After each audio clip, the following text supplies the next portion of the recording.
बिस्मिल्लाहिर्रहमानिर्रहीम। दोस्तों, मैं हूं अमानुल्लाह खान, आपके प्रोग्राम अक्स के साथ। आप खैरियत से होंगे, मैं भी खैरियत से हूं।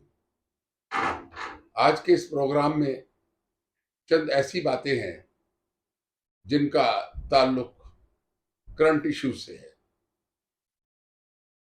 बात इतनी है कि पाकिस्तान की कश्ती जो है वो भंवर में फंसी हुई है और इस कश्ती को भंवर से निकालने के लिए कोई मलाह नजर नहीं आ रहा। जितने भी मलाह हैं वो अपने अपने काम से लगे हुए हैं। तो इस मुल्क का क्या बनेगा, क्या होगा? आम हलकों में यही सवाल पैदा हो रहा है। दोस्तों, आज की जो ताजा खबर थी कि आईएमएफ ने पाकिस्तान को जवाब दे दिया। तकरीबन 7 माह पाकिस्तान को ऐसे रुला है और पाकिस्तानी कौम को ऐसे रुलाया है, और चंद डॉलरों की। मैं पहले भी अपने प्रोग्राम में ये कह चुका हूं कि हम बहुत बड़े मंगते हैं, और जो मंगते होते हैं ना, उनकी अंदर की जो हिस्स होती वो खत्म हो चुकी है। जो गैरत हया शर्म की हिस्स होती वो नहीं होती। क्यों? कि हाथ फैलाने वालों के पल्ले कुछ नहीं। जब हाथ ही फैला दिया, बाकी क्या बचा?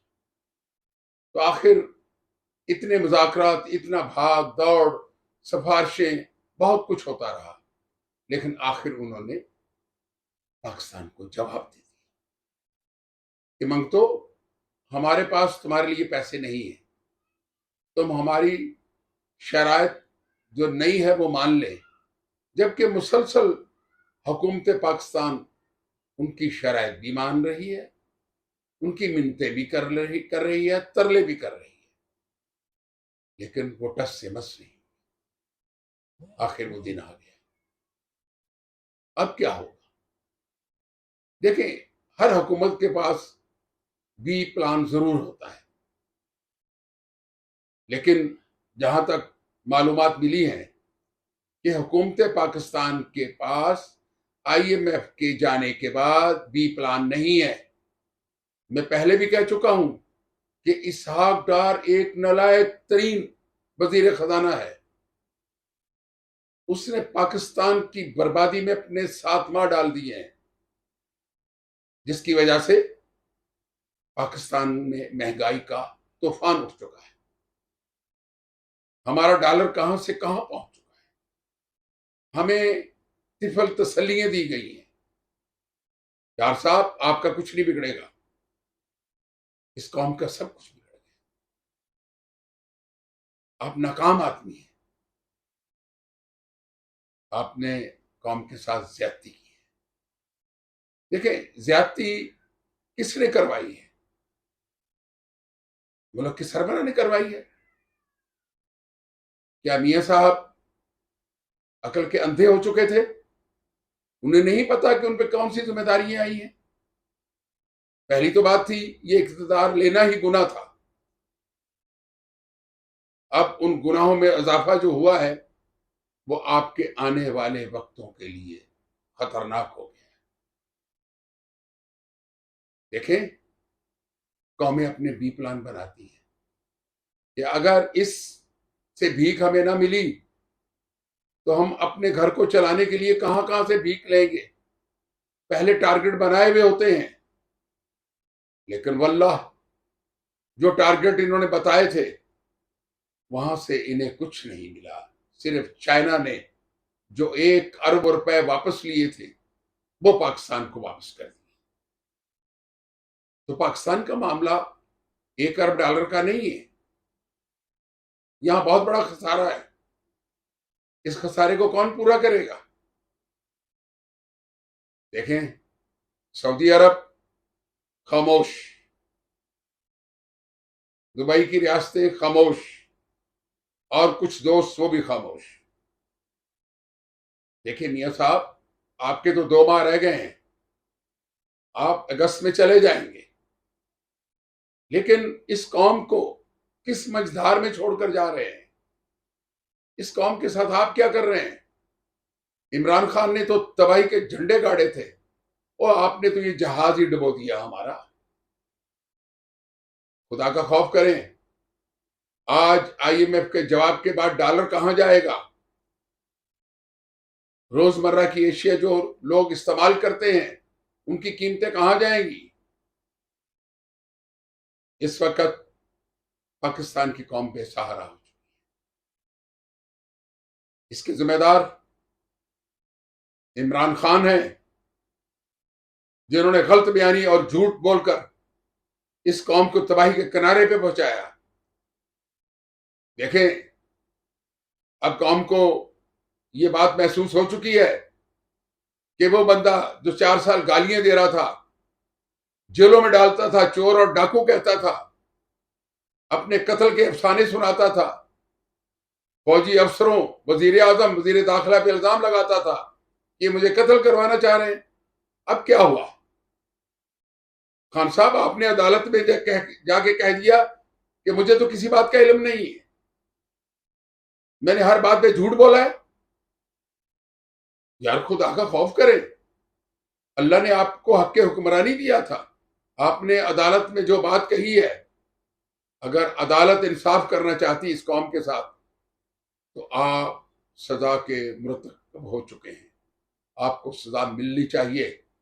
आपने कौम के 4 साल जाया किए हैं। दूसरी जानब आप देखें, मियां साहबान, आपने अपने केस माफ करवा लिए, आपने सब कुछ कर लिया। आप जिस दायरे में तंग थे वो दायरे आसान हो गए, जो आपके नुकसानात हुए वो भी पूरे हो गए। लेकिन इस कौम के साथ क्या हुआ? आपने इक्तदार क्यों लिया? कौम सवाल कर रही है। जब आपके बस की बात नहीं थी तो आपने इस जोहड़ में अपने पांव क्यों डाले? देखें, आप तो अगस्त में चले जाएंगे। आप जो मनसूबाबंदियां कर रहे हैं, रूस से तेल लेने की, गैस लेने की, पाइपलाइन बिछाने की, ये मुआहदे पहले ईरान के साथ भी हो चुके हैं। बहुत सारे मुल्कों से हमने मुआहदे किए जो कागजों की हद तक रहे, आगे नहीं बढ़ सके। एक तेल का जहाज पाकिस्तान में क्या आया कि तूफान बदतमीजी मच गया। खुदा का वास्ता है, ये वो तेल है जो पाकिस्तानी अवाम, पाकिस्तान की गाड़ियों और मशीनरी के लिए काबिल कबूल नहीं है।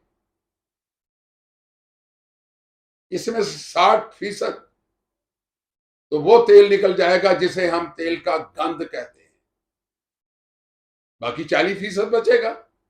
आपने सिर्फ $15 की रायत के लिए आपने रूस का दरवाजा खटखटाया। आपने दुनिया की बैन अवी इंश्योरेंस कंपनियों को वो इंश्योरेंस इस तेल की दे रहे हैं जो पाकिस्तान नहीं दे सकता। देखें, रूस से आने वाले जहाजों को जरा देख लें कि उनका किराया क्या पड़ रहा है आपको। ये सारी चीजें मिला के आपने रूस से तेल लेकर घाटे का सौदा किया है, पाकिस्तान का नुकसान किया आप लोगों ने, जबकि यही मुआहदे इमरान खान कर रहा था और बड़े दावे थे उनके, लेकिन आपने उसको अमली जामा पहना के पाकिस्तान की तबाही में एक और संगे बुनियाद रख दिया है। देखिए, आप जो भी मंसूबे बना रहे हैं, आपने कहा हम एक ऑयल रिफाइनरी लगाएंगे जो $10 अरब की होगी। वो भाई कहां से लगेगी? कौन लगाएगा? आप भी झूठ बोलते हैं। उसने तो पाकिस्तान को तबाह किया है ना। आप वो काम करके जा रहे हैं कि जो आने वाली कोई हुकूमत संभाल नहीं सकेगी। देखें, आने वाले दिन इस कौम के लिए बहुत मुश्किल होंगे, बहुत मुश्किल होंगे। दूसरी जानब खुर्रम हमीद रोकड़ी साहब, जो इमरान खान के ज़ैर दस्त यार, भाई, कजन सब कुछ है, उन्होंने जो भांडा फोड़ा है उसके बाद कौम के हाथ में क्या रहा? वो तहरीक इंसाफ के बहुत बड़े रहनुमा थे, खुर्रम मईद रोकड़ी साहब। उन्होंने एक एक चीज सामने रख दी है कि इमरान खान की वजह से 9 मई का वाकया हुआ है।